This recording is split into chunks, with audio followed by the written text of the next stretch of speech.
Roblox has responded to the turmoil surrounding the Schlep situation in an article by PCMag and by taking action against Schlep supporters. This post by Steven Asarch begins with Roblox's targeting of Schlep and their newsroom announcement going against so-called vigilantes. We already know what happened there, so I'm not going to go over it, but what we haven't seen is a response from Roblox, which Steven here was actually able to get. He reached out to Roblox for a comment on the Schlep situation, and he got one, although it is a little strange and not what many hoped for. It's very brief, yet it somehow manages to make Roblox sound even worse in the eyes of most because of how wrong it's perceived to be. It's important to speak with the right sources to really understand how vigilante individuals and groups operate, e.g. violating policies around sharing PII, personally identifiable information, engaging in conversations, lying about their ages, etc., all while having a profit motive to evade detection instead of providing companies like ours with all the information to take the necessary action. That statement about vigilantes is all a Roblox spokesperson gave PCMag, even though Steven specifically asked about Schlep's situation. Apparently, Roblox just straight up ignored questions about Schlep and didn't even bother to say something like no comment. Roblox refusing to answer questions about Schlep is very mysterious and makes me wonder if they think they made a mistake. Anyway, I want to pick apart this statement because it's once again riddled with inaccuracies that wrongly paint people like Schlep and many other Roblox predator catchers. First of all, Roblox seemingly being upset about violating policies around sharing PII is ridiculous and doesn't make any sense for a couple reasons. When it comes to personally identifiable information, like addresses or pictures, that isn't shared through Roblox when getting predators, it's shared through other platforms. Perhaps they're referring to social media accounts or discords, but even then, that's strange because Roblox allows social media links, and I think it's always predators initiating it. I could be wrong on this, but I'm very certain predators will give out theirs, and then they'll be contacted on that platform, or they'll simply be found on a different platform. Personally identifiable information can easily be seen in droves in Meep City on a daily basis, so why hasn't Roblox done anything about that game? Secondly, we have engaging in conversations, which once again is a very poor point for Roblox to bring up in this instance. Schlep and most other so-called Roblox vigilantes are not talking. It is all done by the predator, because if the catcher were doing so, that count as entrapment. Entrapment is basically like pressuring or influencing someone into committing a crime, like if the catcher were to initiate or encourage conversations or behavior.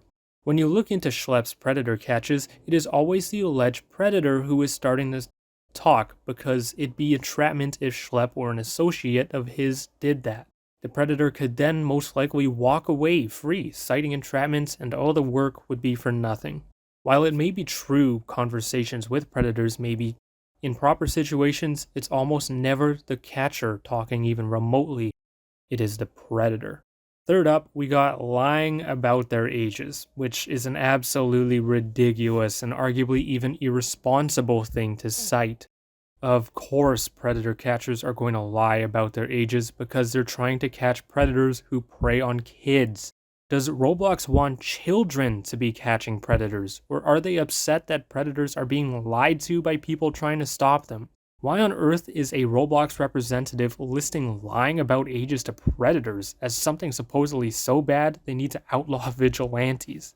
Lying about your age to predators is how responsible people catch them, because who would put real children in harm's way to do so? It also almost sounds like they feel bad for the predators and are trying to defend them from people being mean and not telling them the truth.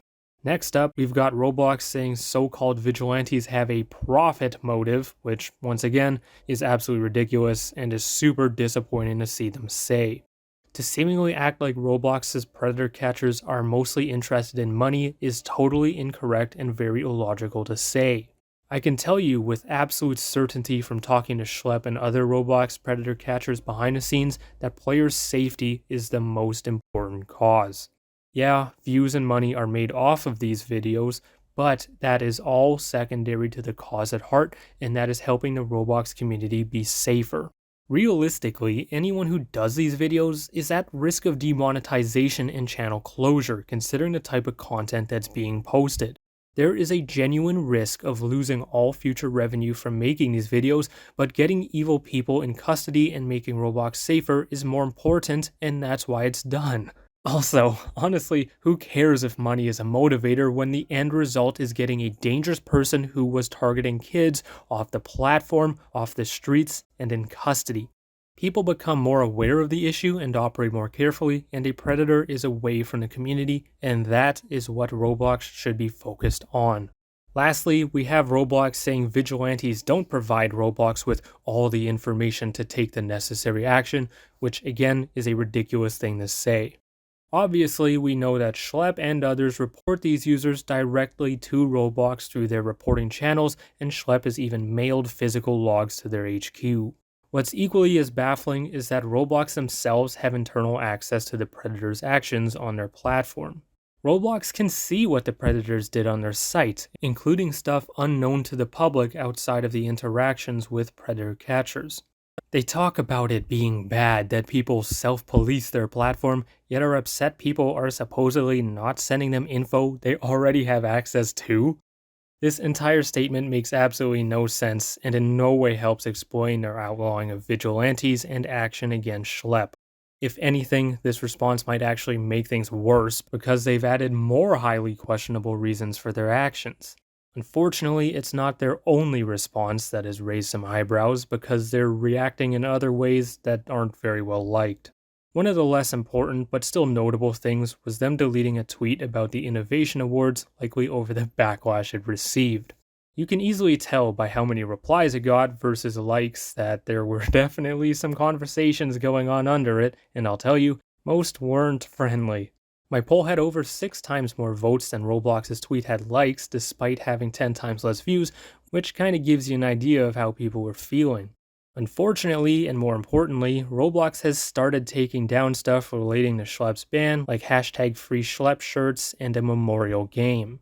A game called Tribute to Schlep by Donator26DF, which got some social media attention, was closed and placed under review by Roblox.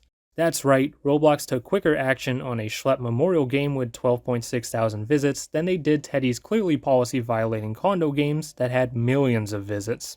Roblox has also taken down clothes supporting Schlep, including this one that was being worn by KreeCraft on stream.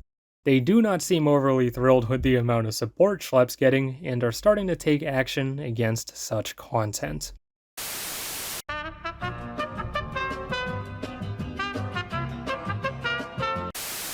This situation is an absolute mess that is only getting worse and worse it seems, and we've definitely not reached the end of it yet. None of this needed to happen, but Roblox, for whatever reason, thought it was the right move to do all of this, and it's not shaping out too well for them. I'm sure we're going to hear more about it in the coming days, so keep an eye out for more vids regarding this unfortunate situation.